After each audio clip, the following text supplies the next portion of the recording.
Current political life divides us into one of three camps: progressivism, liberalism, or conservatism. Though progressivists and conservatives stand at opposite ends of the political spectrum and disagree about much, they share one distinct feature: that the purpose of the state is to move society towards realizing and then maintaining some particular end goal which they deem most just or virtuous. For them, there is some ideal vision of how society should be organized, and we are morally justified, or perhaps obligated, in using the coercive apparatus of the state and its monopoly on violence to realize and maintain that vision. Why are people drawn to such views? What makes progressive and conservative views so attractive that people come to believe they are morally permitted or morally obligated to use coercion and force to realize and maintain their own goals? One reason is that they provide a vision of utopia, the best of all possible worlds. Conceptions of utopias, whether they can be actually realized or not, give us a vision as to what the most just and virtuous society looks like. Utopias give us an ideal to strive for. Utopian visions resonate with people, invigorate them, and give them some goal to work towards. In short, end-goal political views, such as those advanced by progressives and conservatives alike, have the potential to make our lives meaningful. Not so, however, for liberalism. Liberalism, it is claimed, offers no utopia, no ideal or vision or conception of what the most just society would look like, and no idea of what the best possible world could be. Liberalism is existentially impotent because it only tells us what we are not to do. It offers no affirmation of life, how it should be lived, nor how to organize a society. Liberalism, as a political view, cannot guide us on how to make our lives meaningful, for it proffers no end goals, or so this argument goes. But is this criticism correct? Does liberalism lack luster? While progressive and conservative political views thrill the heart and inspire people to fight and sacrifice, can the same be said of liberalism? What utopia does liberalism have to offer? Does it have a utopia to offer at all? This essay is concerned with these utopian visions. I contend that liberalism does offer a utopian vision, an inspiring ideal to strive for, one which has the potential for making our lives meaningful. I call this utopian ideal a meta-utopia, or the framework for utopias. Liberalism calls upon us to strive for the highest of moral ideals, to treat individuals as ends in themselves, which necessitates that we treat them and their chosen ends and values with respect and dignity. To advance my position, I present two complementary arguments. I first marshal a negative thesis against the end-goal utopias of progressives and conservatives alike. While their end goals may be appropriate for individual lives or communities, those same end goals are not worthy of our political machinations. People are too different, too complex, such that the notion that any singular utopian vision of how to organize society or political life is stretched beyond credibility. I then advance a positive thesis for why liberalism does offer a utopian vision and ideal to strive for which is best for all. Liberalism, and only liberalism, offers a meta-utopia, a framework for utopias, a political organization which allows individuals the opportunity to realize their own conception of a perfect world, their own particular utopia, with others who voluntarily opt into and share that vision. The liberal utopia is a kingdom of ends, treating individuals as ends in themselves with all the respect and dignity it constitutes. How should we live? How should society be organized? What is the most just society? For what reasons, if any, is someone morally justified in using coercion and force upon another? Political philosophy, and so political life, are driven to answer these questions and more. Enter our political camps. Progressive and conservative views alike attempt to answer such questions in the following way. There is some ideal, some end goal or state of how the world should be. We can call this end goal a utopia, the best of all possible worlds. The purpose of political life and the state, then, is to realize and maintain this utopia. Though the arguments I shall advance in this essay do not turn upon any particular conception of utopia, it attacks all of them, it is instructive to consider some examples. In Literature and Revolution, Leon Trotsky writes, quote, "Man will become immeasurably stronger, wiser, and more subtler. His body will become more harmonized, his movements more rhythmic, his voice more musical. The forms of life will become dynamically dramatic. The average human type will rise to the heights of an Aristotle, a Goethe, or a Marx. And above this new ridge, new peaks will rise." End quote. In the German ideology, Karl Marx and Friedrich Engels write, quote, "In communist society, where nobody has one exclusive sphere of activity, but each can become accomplished in any branch he wishes, society regulates the general production and thus makes it possible for me to do one thing today and another tomorrow, to hunt in the morning, fish in the afternoon, rear cattle in the evening, criticize after dinner, just as I have a mind, without ever becoming a hunter, fisherman, herdsman, or critic." End quote. And, finally, the 14 words of David Eden Lane, so popular amongst white nationalists, which I shall not repeat here. What makes utopias attractive? In his recent book, Kant, Liberalism and the Meaning of Life, published by Oxford University Press in 2022, philosopher Geoffrey Church makes a compelling case for it being because utopian visions are connected to that elusive notion, the meaning of life. In short, the populist movements of the right and left, as respectively exemplified by Donald Trump and Bernie Sanders of the 2016 election, give individuals a moral and utopian vision to buy into. Liberalism, Church says, ultimately abandoned the realm of morality and value for individuals to figure out, while it focused upon economic tinkering, and I'm inclined to agree with his analysis. I shall not get bogged down in the complicated matter of life's meaning. Needless to say, such a concept as meaningful living appears to be inextricably tied to purpose, intelligibility, value, perfection, contribution, admiration, choice-worthiness, future-directed action, reasons for living, and abating existential anxiety. End goals, by being teleological, necessarily provide one something to strive towards. Whether progressive or conservative, utopian visions offer an end goal, and for that reason seem perfectly suited to tick many of the boxes which connect up to, or constitute, meaningful living. An end goal gives one's life a purpose, facilitates the contextualization of interactions and choices, thus making those actions and life intelligible. It solves for what is valuable and what isn't, gives us something to contribute to which is larger than ourselves, makes a life which pursues this utopia choice-worthy and admirable, provides grounds for planning our futures, a reason to keep going, something to stand for, and absolves us of any existential dread. If I'm right, it should be no wonder that individuals find themselves animated by political utopias. But since liberalism is thought to offer no utopian vision, no answer about how one should live or how society should be organized, it is considered existentially impotent. It offers us no end goal to which we are to strive for. Liberalism gives our lives no purpose, nor connects us to some higher value or larger picture, nor directs our future actions, nor gives us a reason to go on, and so forth.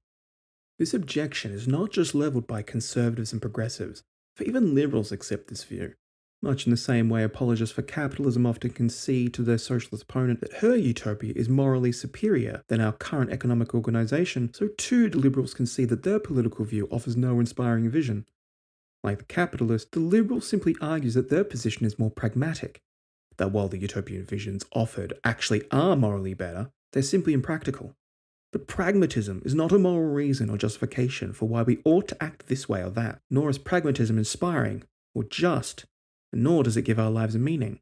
For example, one particular political commentator and debater, Destiny, is a self-styled omni-liberal who defends liberalism and capitalism against pundits and agitators from across the political spectrum. His position, which closely follows after John Stuart Mill, Adam Smith, and F.A. Hayek, is that a political system which provides strong protections of individual and economic liberties is a political system which is most likely to produce the best outcomes for the greatest amount of persons, and that political system is liberalism.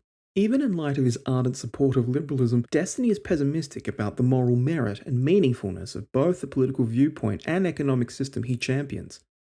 And though he admonishes the utopian theorizing as pointless navel-gazing, which offers no pragmatic or practical benefit for our existing political problems, he is doubtful about the viability of liberalism as a political philosophy because, for him, liberalism is unable to give people's lives meaning. He identifies this as one of the major reasons for why people flock to progressive and conservative political views. He, like his opponents, see liberalism as impoverished because it's unable to unite the members of the state under a banner, nor does it provide us with an ideal to strive for. These perceived shortcomings, so Destiny and his opponents think, is a reason for why individuals are drawn to other political worldviews, even when those views are harmful or incoherent, are otherwise dysfunctional. The reason people flock to socialism, communism, Christianity, Islam, red pill ideology, nationalism, and so on is because these worldviews sell a utopian vision of how the world should be. Consider, for example, several discussions Destiny has had with interlocutors from various sides of the political spectrum. In his discussion with former alt-right leader Richard Spencer on the No Jumper podcast, when Spencer claims that liberalism can't assert anything and the host Adam22 questioned Destiny as to whether he thought there were any unifying values across all Americans, Destiny responded, quote, "I don't think so actually. And this is always my biggest argument against Nick Fuentes. Because anytime I debate somebody from the very far right and they'd say, we need to defend our Eurocentric American identity, like, give me some common values between the gayest dude in San Francisco and a farmer in rural Texas. You just can't. It is really hard to find a unifying identity in the United States, and again, I really do think it is all of the different opinions that we have here that still function under one system that make us truly unique as a country. But hey, maybe that's not enough. I don't know." End quote. In his opening statement during his debate with self-described Christian nationalist Maya Yiannopoulos, Destiny's attack on Christian nationalism involved what appeared more like a resignation that liberalism was the only way forward given existing technology, rather than the best way. Hardly an inspiring vision of what liberalism is and what it can offer us. Quote, "I think the technology is the Pandora's box that has changed this country and the world forever, and I don't think we're ever going back to the days of public squares and mail service by horse. Cultural exchange is happening whether you like it or not, quite literally, at the speed of light. I reckon we cannot close Pandora's box. We need to be realistic about the coming years and help our young men and women find purpose in the world and stop pretending like some Christian nationalism is the answer. We need to find ways to get our young people to get engaged with our friends, family, and their communities in ways that synergize with the technological explosion the entire world has experienced." End quote. And finally, in his discussion with Alia Girl, Destiny again expresses a frustration that conservative political worldviews offer ways of making one's life meaningful, while liberalism, and according to him also progressivism, appears to provide no answers to how one should live. Quote, "I feel like conservatives have this purpose, in general, even outside specifically of areas of religiosity. I think they also have this purpose. So, for instance, in the United States, a lot of conservatives are like patriotic or nationalistic or, community-driven. And these are principles that they can kind of organize their life around. My country's awesome, I love being an American, and I can be a millionaire if I just believe. Whereas liberals, especially in the United States, especially progressives, seem to define themselves in way more negative terms. I can't take credit for everything, it's all systematic racism. I don't believe in God. There's no purpose for anything, everything is absurd and nihilistic." End quote. Even the most outspoken champion of liberalism finds his own political worldview underwhelming and disappointing, specifically with regards to its survivability due to its perceived existential impotence. It seems that, according to Destiny, people turn to religion or conservatism or socialism because these views give us an ideal to strive for, a utopian vision of how we should live and how society should be, something which liberalism doesn't have, and for that reason, people abandon it for these more complete worldviews.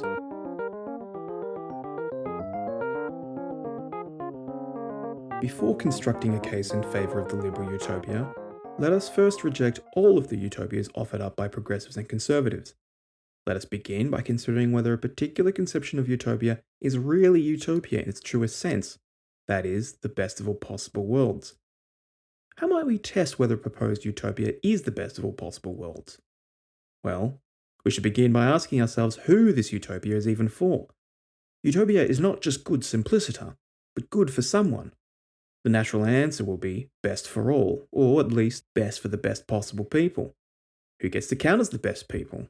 Turns out it's already those who accept or fit into the utopian ideal proposed. Is the socialist utopia best for the capitalist? Is the capitalist utopia best for the socialist? Is the Christian nationalist utopia best for the atheist? Is the tradcon utopia best for the transgender man? Is the black nationalist utopia best for the non-black? The answer, it seems, to these questions is obviously no.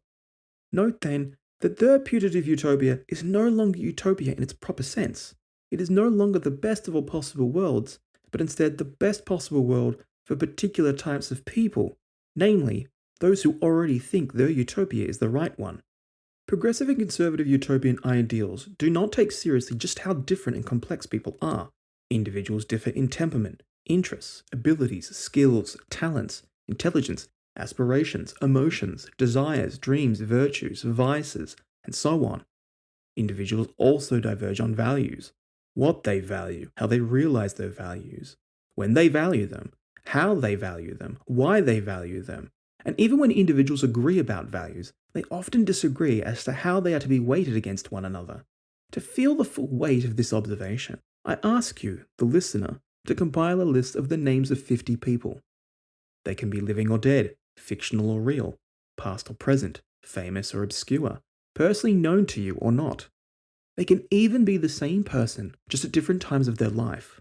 For example, in their high school years, university years, at the time of their first lover, as their second wife or husband, their 40s, their midlife crisis, old age, and so on.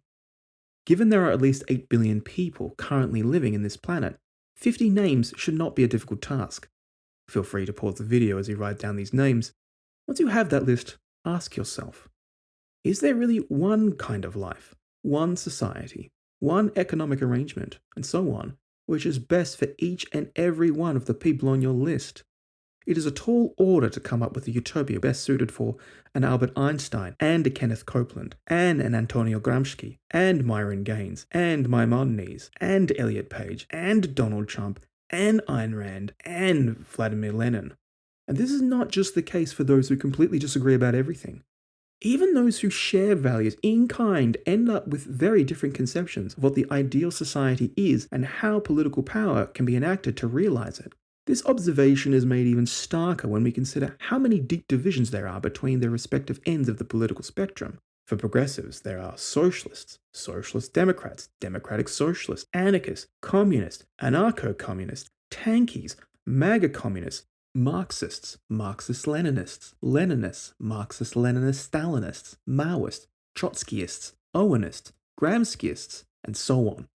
For conservatives, cultural traditionalists, Burkeans, monarchists, neoconservatives, paleoconservatives, nationalists, Christian nationalists, Sharia law, Trumpists, and so on.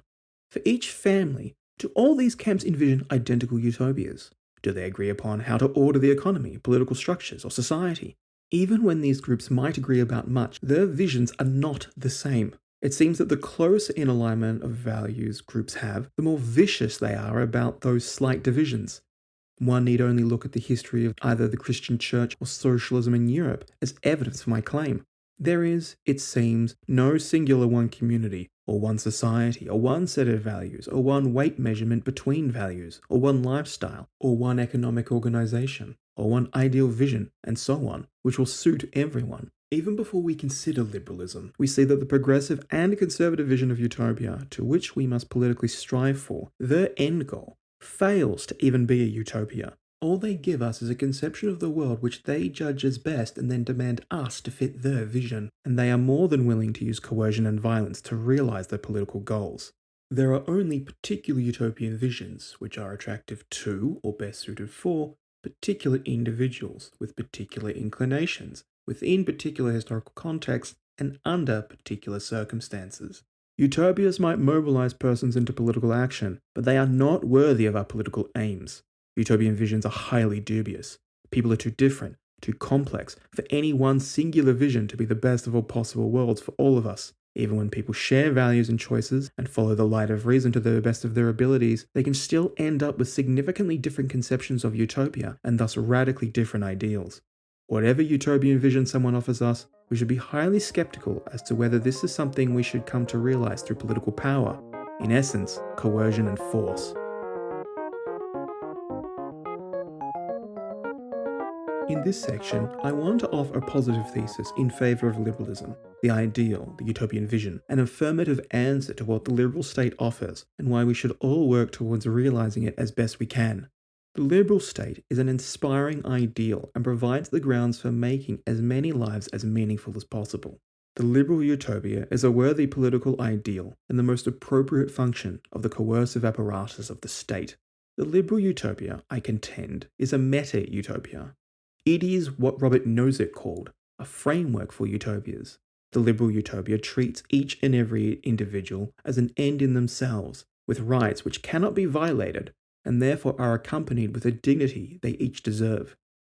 In the liberal utopia, a meta-utopia, where every individual is an end in themselves, the coercive apparatus of the state ensures that no one can be used as a means, or a tool, or a resource, or an instrument for the end goals of others, whether those end goals be of the individual citizens, society, or the state itself.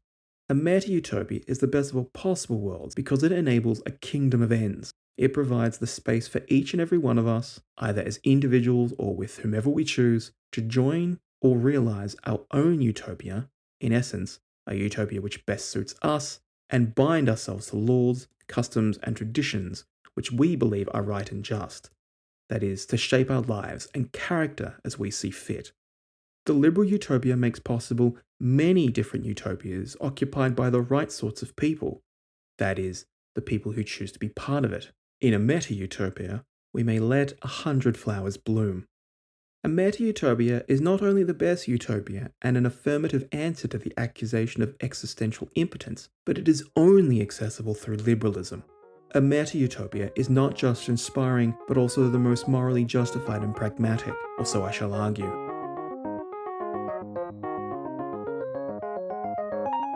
For why the liberal utopia is the most morally justified, let us, ironically, return to the observation Richard Spencer made that liberalism doesn't assert anything because it has wholly negative conception of ethics. There is plenty of room for pushback on Spencer's claims here, as many philosophers within the liberal tradition have proposed a purpose to life and or the state. For example, in the second treatise of government, John Locke states that we have a natural duty to preserve ourselves and others, to labour and cultivate the land, to ensure we never waste things with use value. In the groundwork of the metaphysics of morals, Immanuel Kant states we have a duty, in accordance with the categorical imperative, to cultivate our skills and talents. In On Liberty and Utilitarianism, John Stuart Mill argues we are obligated to maximize utility. And, finally, in The Wealth of Nations, Adam Smith claims the government has a duty to provide education to offset the mind-numbing effects of labour. At any rate, at least as modern liberalism goes, we can suppose Spencer is largely correct. Even so, the liberal utopia is the most just and ideal vision. First, a meta-utopia is the only utopia which respects its citizens as ends in themselves, rather than means to an end. Treating individuals as ends in themselves requires respecting their rights and the inherent dignity those rights afford them. It is vital we get clear on what it means for individuals to be treated as ends in themselves. It means more than just respecting their bodily autonomy and property.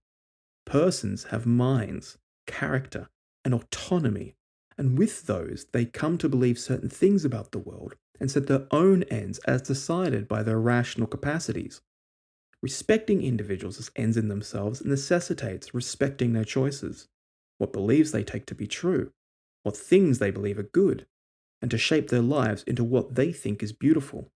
The progressive and conservative utopian ideals, in virtue of being end-goal structured, do not respect us as persons unless we serve their end goals. Their positions only pay lip service about respecting us as ends in ourselves, doing so only insofar as we can be used to realize their political ends, and then only up until the point of marginal utility. This is perhaps made no clearer than remembering that both take their end goals as grounds for themselves being morally permitted and even obligated to violate individuals who do not accord or upset their goals. History is littered with individuals who have used the coercive apparatus of the state to attempt to realize their perfect societal organizations. The progressive and conservative might object by arguing that such coercion is justified in realizing their political ideals, but will be unnecessary to maintain it. Once people are brought out of the proverbial cave, away from the shadows, they will see the light and choose to maintain utopia voluntarily. Only in their utopia can people be truly free, who can treat people as ends in themselves with the appropriate liberty that accompanies it after our political ideals have been realized. But people's choices, or liberty, upsets patterns. And no set pattern of a utopian ideal can survive our individual choices without constant use of coercion and force. Upsetting utopia can happen even when the citizens desire to maintain it. For the conservative and progressive alike, the liberty of individuals to live how they choose, both along private, civil, and economic dimensions, can be tolerable only insofar as it fits with their utopia. To see how easily patents can be upset, let us consider an updated version of Robert Nozick's Wilt Chamberlain example. This example involves only A. how people choose to spend some of their leisure time, and B. voluntary exchanges or gifts. Let us suppose, whatever your favourite end goal were realised, that all property was stripped from us and redistributed in accordance to whatever pattern realises your favourite end state. Let us call the time in which your end goal is realised D1. D1 is a perfectly just society because it accords to your favourite end goal. Now suppose that Hassan Piker, a greatly in-demand streamer, is a great attraction. Suppose he signs the following sort of contract with a streaming platform, that not only does he receive a greater percentage of each subscription he receives, but also an extra 25 cents is to be added on top, all of which goes to him. He starts streaming and people cheerfully subscribe to his channel. People spend the extra 25 cents. They're excited to watch him stream and watch YouTube videos and tell them how every problem in their life is, or now was, caused by late-stage capitalism. For his subscribers, the extra 25 cents is worth the subscription. By the end of the year, which we'll call D2, Hassan Piker ends up with a significantly larger sum than the average income, and larger even than any other political pundit streamer has. Voluntary exchanges has moved us from the D1 time to D2. But D2 is different from D1. D1 is supposed to be the perfect arrangement to realize the utopian ideal. If that's right, then any deviation from D1 necessarily upsets utopia and thus moves us away from it. D2 is only the result of the most basic of activities and exchanges. How far removed could we be from D1 if we took into consideration the totality of our choices? To maintain a utopia, we would need to curtail the ways in which people shape their lives. For example, how we choose to spend our time, our labour, our money, our goods, our property, possessions, our talents, our skills, our bodies, our minds, and so on. When we choose to spend them, why we spend them, how long or how much we spend, under what conditions we spend them, and so on. There is also the matter of who we choose or not to choose to spend them on, for how long and in what ways and for what reasons and under what terms, and so on. Who we should choose to associate or disassociate with, for what, why and how, etc. Living arrangements, relationships, organizations, and so on. Not only is liberalism the only political position which is compatible with treating citizens as ends in themselves, it is also the only one which allows for pluralistic conceptions of societal organization to be tried out, realized, and changed to suit the desires or needs of its citizens. Only a meta-utopia is capable of respecting us and our choices. If a meta-utopia demands anything about how we are to live, it is to recognize that each and every citizen within its borders, and I would hope also outside its borders, as self-determined, separate persons who come to their own conclusions about the world and how they think they should live. This sort of respect that one cannot violate another one for the sake of political goals or ambitions is the highest of ideals and perhaps the most difficult to realize and maintain. The liberal utopian vision, that which inspires us to strive for, is a kingdom of ends, where individuals self-legislate and self-enforce their own personal codes of conduct. Why is a meta-utopia the most pragmatic? For two reasons. First, a meta-utopia allows the best way of discovering the one true utopia, if such a thing were to exist. And second, a meta-utopia allows for the possibility of many utopias to be realized simultaneously. Recall the argument I advanced in section 2. There, I argued that it is highly unlikely that there is one true utopia which is best for all. But what if there was? What if there were a single organization of political life and society which would be best for all? Even if there was, how could we come to discover it?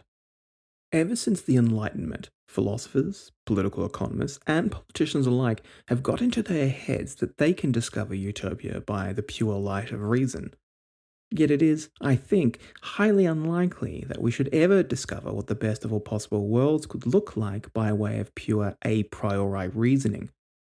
Utopian authors, visionaries, political pundits, and propagandists, all with the same limitations as anyone else, such as limited knowledge, reasoning capacities, experiences, historical context, biases, and so on, are often very confident about their cognitive faculties and reasoning powers, settling upon the perceived virtues and vision of their own conception of the best possible society and perfect justice. These men of systems, as Adam Smith described them, become enamored with the beauty of their own visions that they will not compromise on. Such is their conceit. All utopias are dreamed up by someone who thinks they are following pure rationality and that, if anyone else were as rational as they were, they too would see by the pure light of reason that their utopian vision was correct. Yet these individuals, utterly and honestly dedicated in their task, often come to very different conceptions of what utopia is. The fact these visionaries so vehemently disagree should cast doubts that we could ever discover utopia through pure reason alone. So if there were a single utopia, how could we discover it? Liberalism, unlike progressivism and conservatism, offers us a way forward to discover what that single true utopia, if it exists, might be. A meta-utopia offers the space and freedom for experimentation with two types of devices: design devices and filter devices. Design devices construct something in accordance with some blueprint or plan. One first thinks about what one wants, how it is to be realized, and then goes about the task of creating it. Examples include planned cities, planned societies, command economies, intentional communities, and monasteries.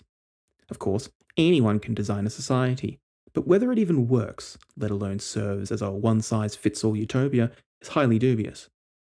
We thus need a device which helps us sort the wheat from the chaff. Filter devices involve the processes which eliminate options from the pool by allowing individuals the freedom to experiment, to protect and enforce their right to associate and disassociate with who they choose. We can see over time which utopian visions work, and for who, and under what circumstances, and to what degree. If a style of life or social organization proves attractive, useful, purposeful, pragmatic, or prudent, etc., then individuals will voluntarily flock to it, while visions or utopias which fail to meet these criteria will fall by the wayside. If there is one kind of community which is best for all, then a meta-utopia is probably the only best means for discovering it. A meta-utopia offers us two major practical benefits. First, all but the most imperialist notions of utopia are compatible with liberalism's meta-utopia. As Nozick notes, quote, "Any utopian will agree that our framework is an appropriate one for a society of good men. For good men, he thinks, voluntarily will choose to live under the particular pattern he favours, if they are as rational as he is, and thus are able equally to see its excellence." End quote. Second, a meta-utopia, by not imposing a particular way of living upon its citizenry, allows for those within its borders to design, create, try out, join, alter, and leave communities. It allows for different utopias to exist alongside one another. It allows for new utopias to be designed and tried out, and altered or tailored to those who voluntarily choose to join it. It also allows for old utopias which have failed in the past to be tried again by new people and under new circumstances, and for those who enter it to learn from the mistakes of previously failed experiments. It allows for these utopias to be put against one another, to be critiqued, corrected, and possibly synthesized.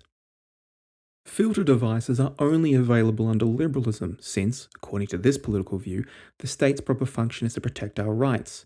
That being the case, it will refrain from using its monopoly on violence to enforce particular ways of life, nor will it stamp out others, insofar as these ways of life or utopias refrain from violating the rights of others.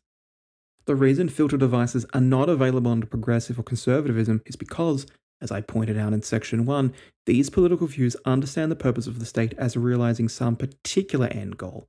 So only ways of living which are compatible with their ends will be allowed. If their end goals, or the ways they attempt to realize them, are incorrect, then certain styles of living or community arrangements cannot be filtered out because they will always be propped up by the state. To summarize, the liberal worldview has a utopia, a meta-utopia, which maintains that the proper function of the state is to protect its citizens from being used by others, including the government itself, to further or realize or maintain their own ends. This utopian vision allows other particular utopias to exist within it, insofar as they are created voluntarily by the members so that each person has a chance of finding the utopia which best suits them. I justify the meta-utopia along moral and pragmatic lines.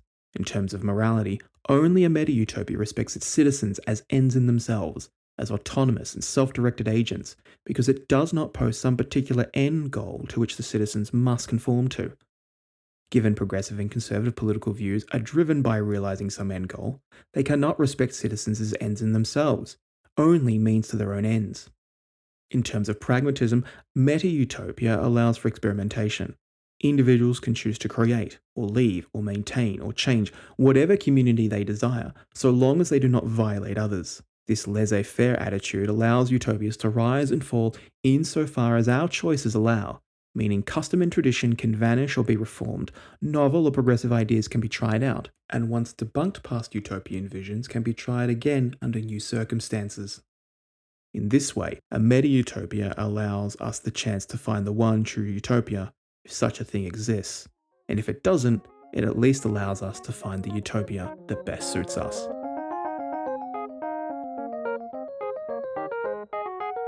In this final section, I shall consider and dismiss two common objections to liberalism and the meta-utopia. These objections will be concerned with A. Whether a meta-utopia can give direction and meaning in life, and B. Whether liberalism is sustainable, given it allows for deep and visceral disagreement amongst its citizens. I shall take each in turn. One objection, the most pertinent to this essay, is that our meta-utopia and the liberal ideals which make it possible are still ultimately impotent because they fail to provide guidance for how to live.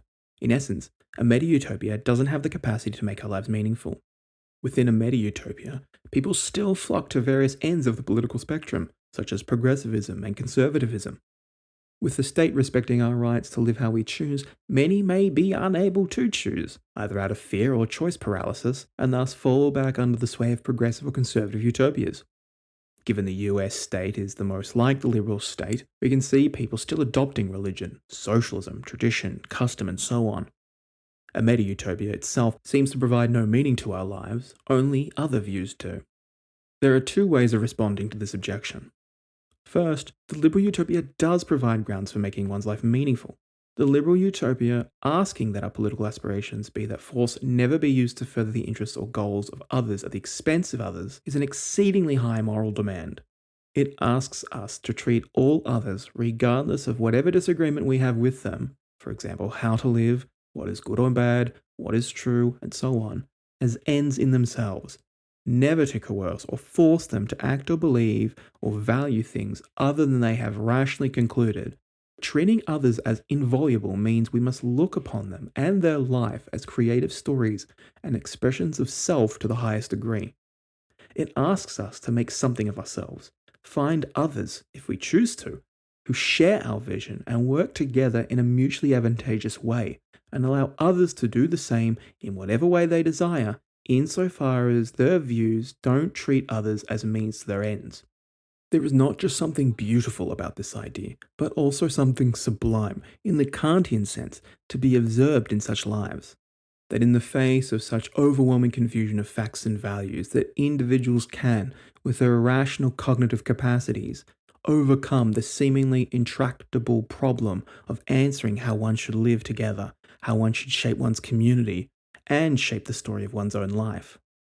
Learning to appreciate the extreme diversity of ways individuals can live and the communities or utopias they can create requires us developing not just moral restraint, but aesthetic appreciation for the minds of others and their ability to value things we thought valueless, to value them in ways unimagined by us, to make arrangements work which we would have thought impossible, and to form bonds with people we would never have given the time of day. A meta-utopia and its underlying principles have the potential to make our lives meaningful and to offer a unifier amongst disparate citizens without imposing end goals upon them. It gives us a purpose, to strive towards respecting others as equal and to engage with them to discover or construct lifestyles and communities, to make our interactions and choices intelligible, provides us with the highest moral ideal to contribute towards, makes our lives choice-worthy and admirable, and gives us something to stand for. It binds us under the banner of trying to, as a collective, find the optimal way of living together under moral laws that we choose. One might not want to make these sorts of choices. Is this not why individuals continue to run to religion or political streams or ideologies? Fully fleshed out worldviews that answer the questions of where do we come from, what are we, where are we going? Given that people still run to these, even in existing liberal democracies, does this not show that a meta-utopia still fails to give meaning? This objection fails to appreciate that individuals choosing these paths are not just compatible with a meta-utopia, but also part of the reason why liberalism has the potential to make our lives meaningful. That individuals might choose religion, or an ideology, or a political extreme, or whatever to guide their life means that they are participating in political life and exercising their political autonomy. And it should not be surprising that they do so, given we are social animals who desire to be part of a community. It is somewhat entailed that individuals would converge upon particular worldviews. One of our defining features is our ability to set ends for ourselves, to see, find, discover, evaluate, or create goals which resonate with us and which inspire us to work towards them. Some of those things which resonate with people will undoubtedly be things that already exist, such as religion or socialism or tradition and custom and so forth. We look out into the world to see what others are doing. They in some sense are spokespersons for styles of life. We might find their style meaningful to us and pick it up for ourselves. Importantly, even when someone fashions their life in accordance to some particular worldview or religion, they are still choosing what they think makes their life meaningful. In choosing, they commit to some form of laws which they enforce upon themselves. It is a grave error to think that people choosing to follow this faith or that means that they are running away from making their own decisions, for they have chosen. And nor does it mean that, if they do choose one of these worldviews, that the goal of political life is to enforce their choices upon us all. Part of this objection's error, I think, is that it mistakes that making choices necessitates that one think through and make all of the choices in one's life to such an extent that it is utterly unique. But there is no reason to think this. Uniqueness is just a child's way of thinking about choices and decisions.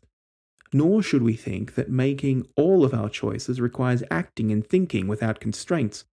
Thinking the freedom to choose is to act without constraints, and so we must make active choices about everything in our lives in order to make it meaningful, is a naive conception of what constitutes liberty. Life, like music, art, or writing, requires us to place constraints upon ourselves to allow us to explore conceptual spaces, move towards our chosen ends, and allow us to function. Choosing an end requires committing to it, and commitment requires us to eliminate options. When one commits, one chooses to enforce self-imposed rules and laws upon oneself in order to realize some chosen end. In committing to a goal, we become a legislator and executor unto ourselves. When one commits to bodybuilding, for example, one in turn commits to particular foods and timetables, thus banishing alternative options into non-existence. When someone converts to Islam and submits to their deity, this in turn commits them to acting in certain ways. Their commitment to their faith, or end goals, eliminates options. The socialist gives up whatever private or possibly personal property they have along with others who voluntarily choose to, so they may all hold in common, thus eliminating capitalist exchanges. When the political streamer commits to their self-styled conception of the good life, they banish all clothing options but sweatpants and t-shirts from their wardrobe. When someone chooses an end or a lifestyle, it necessitates they eliminate choices in very important ways in order to realize those goals. But that elimination is not a reduction of freedom, nor an elimination of meaning, but is instead the ultimate expression of both. What makes life meaningful, I suggest, is the fact that the goals or lifestyles are chosen by the person whose life that it is. The rules and laws they follow are self-imposed and self-enforced from within, rather than being externally imposed or enforced. It is these kinds of choices which give meaning to our lives, and it is only within the liberal state that they are possible. And this brings us to an important counterpoint to the position that other worldviews give our lives meaning. The meaning of one's life cannot be imposed upon us, whether that be by a god or a political state. The life of the mythical Sisyphus, condemned to roll the boulder up the same mountain for all eternity, is not made meaningful in virtue of the gods imposing that goal upon his life. Nor would his life be any more meaningful if those same gods placed within Sisyphus a great desire to fulfill their command.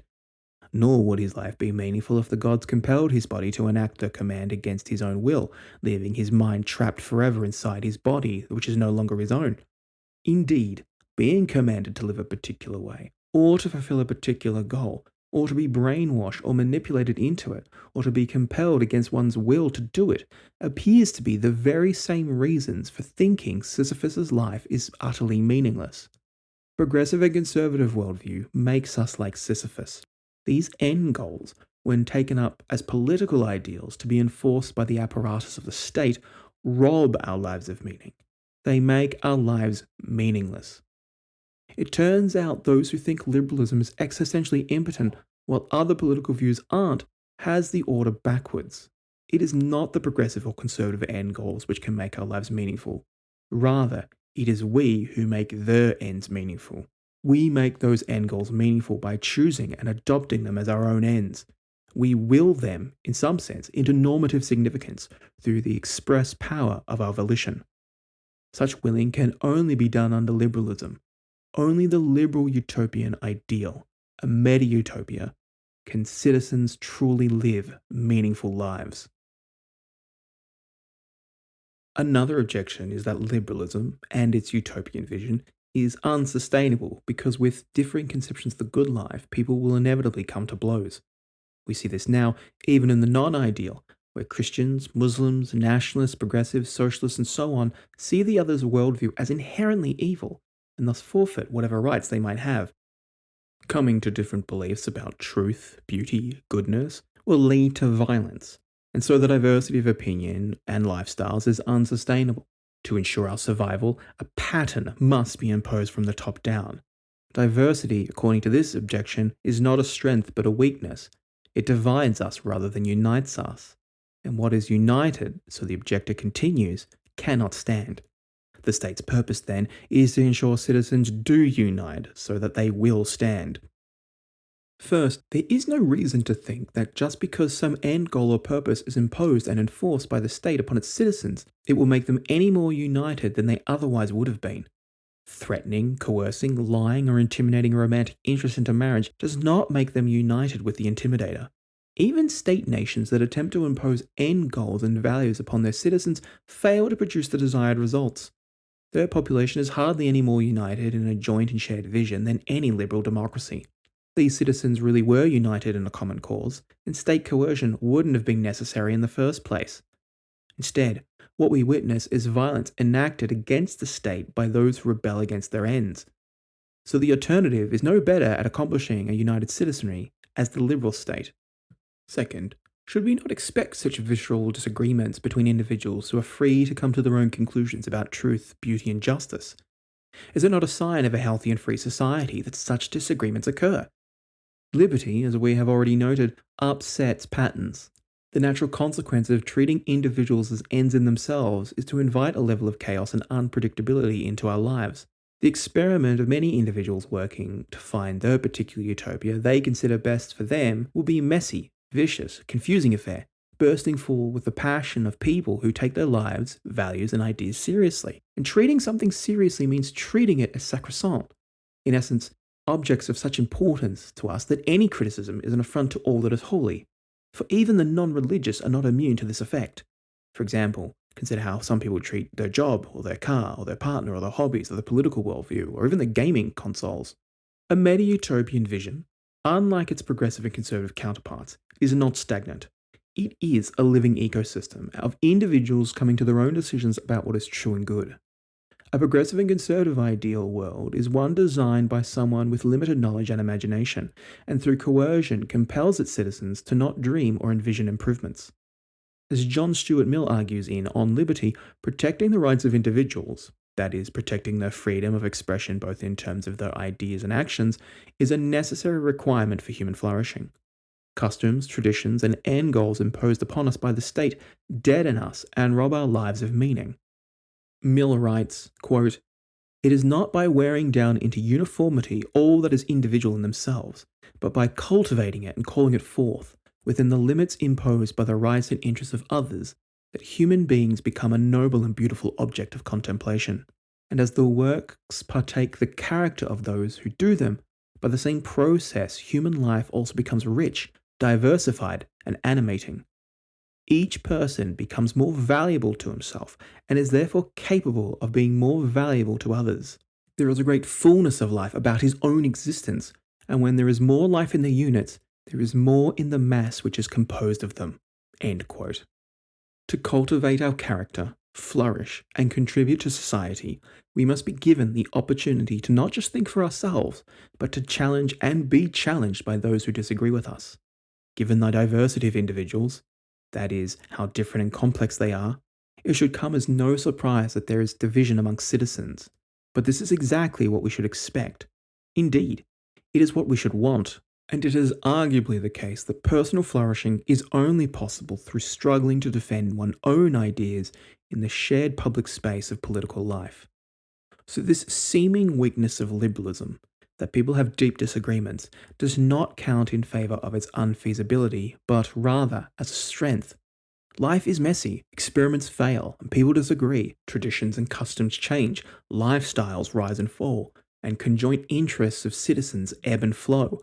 These are issues which plague any and all political bodies. But only liberalism is equipped to deal with this constant flux.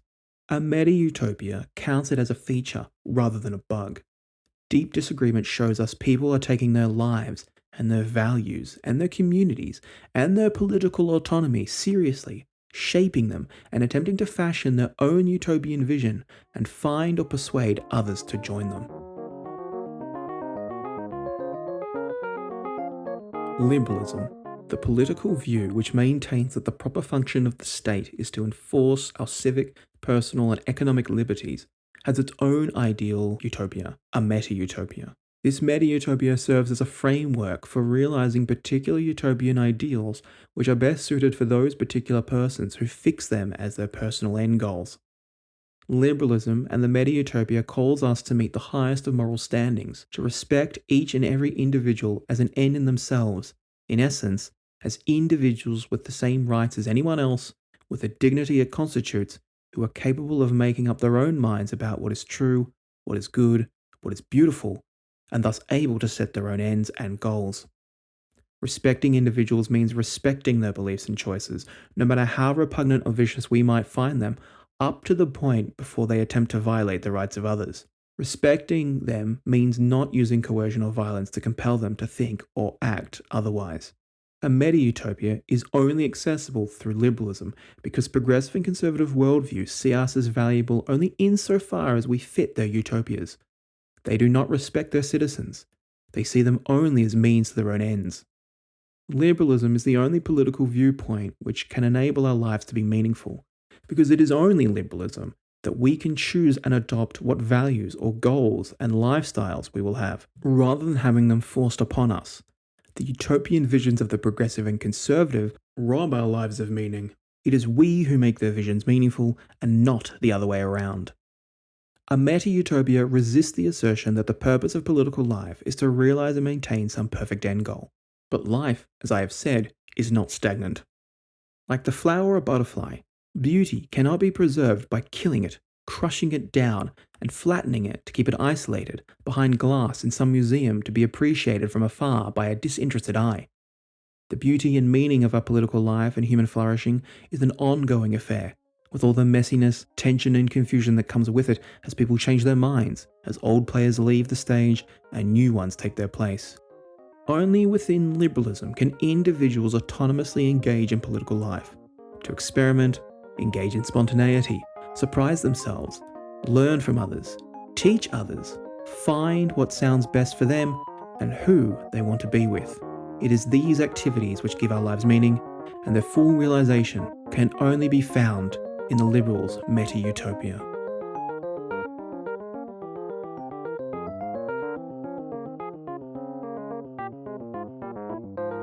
Hi, if you've made it this far, thank you for taking the time to listen to this audio essay. If you like what you heard, if you like what you heard or it's giving you something new to think about, please let me know by leaving a comment or liking the video or subscribing to the channel. Or all three. That's acceptable too. If you hated everything you heard here or everything I said, explain in the comments why I'm wrong or why I'm a liberal shill, and drop a thumbs down. That also helps, so I'm told. Right, in the next video essay, I'll be advancing another argument in favour of liberalism. That is, that liberalism is the only political position which actually accords to a world of perfect justice and virtue. So if you're interested in hearing about that, consider hitting the notification button as well. If you're interested in getting in contact with me to discuss any of the ideas in this essay, I can be reached on Discord, Chadman, #5254. I'll put that up on the video, I think. You can also follow me at Twitter as well. Thanks, mate. I'll catch you in the next one.